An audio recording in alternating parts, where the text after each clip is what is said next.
Gen Y Australians are stuck in a rut, hit by the double whammy of stagnating incomes and runaway home prices. The Hilda report into households has found mortgage debt and childcare costs are spiralling, while wages are stubbornly flat. The starkest divide isn't so much between the rich and poor, but the young and old. More than ever, young Australians are locked out of home ownership, while many baby boomers enjoy no mortgage and healthy super balances. Finance correspondent Philip Lasker has this report. Meet 29-year-old Lucy Flanagan. She owns a house. I wanted to live on my own, and it was financially going to be more of a stretch than renting. Lucy is in a fortunate minority, according to the Household Income and Labour Dynamics Report, or HILDA. It's a study which has surveyed every person in more than 7,000 homes for 16 years. This study gives us a really strong indication on the current wellbeing and the wellbeing over time of Australians. The study shows that for the average family, the good times are over. We've actually had a slight decline in average household incomes. Household disposable income grew strongly until the GFC. It recovered and is now falling away again. In fact, disposable income is still below 2009 levels as wages stagnate, expenses rise and debt weighs. The study also shows young homeowners seem unwilling or unable to reduce debt. The average debt burden has risen dramatically. It doubled between 2002 and 2014, highlighting one troubling possibility. In the face of incomes not growing anymore, that people are accessing the equity in their homes to fund their living expenses.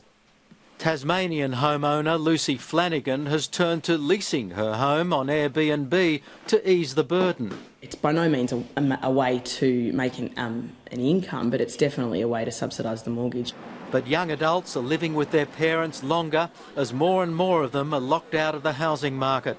The decline in home ownership for those under 40 is accelerating from 36% who owned a home in 2001 to just 25%. We're at a moment in time where inequality in terms of generational inequality and inequality with regard to different family types is ever apparent.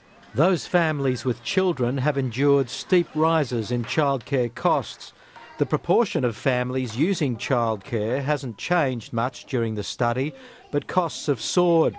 Since 2002, the average weekly cost has gone up by 75% after inflation. It all adds up to families under increasing pressure. One kind of indicator that really says to me what's happening is the fact that people are not having the number of children that they intend to have. Those doing it toughest are single-parent families. They have low rates of home ownership and high poverty rates. At least 30% of single-parent families were living in poverty during at least one of the years covered by the study. While underemployment is at a record high, many people are working full-time by cobbling together a number of part-time jobs. But jobs market inequality is rising.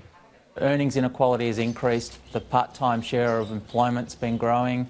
We've seen a rise in underemployment.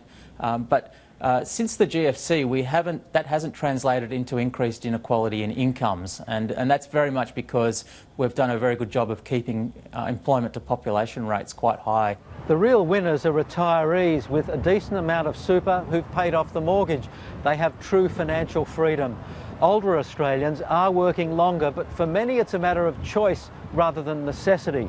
In 2003, the most common cause for retirement was poor health. The picture looked quite different in 2015.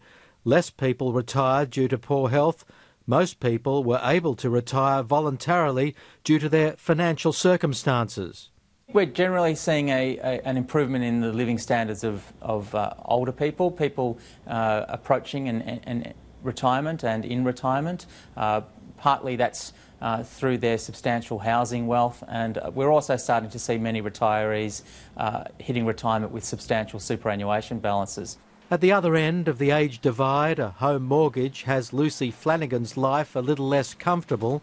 It's definitely a stretch, and it's not what it used to be, but it's okay. The sacrifices are just beginning.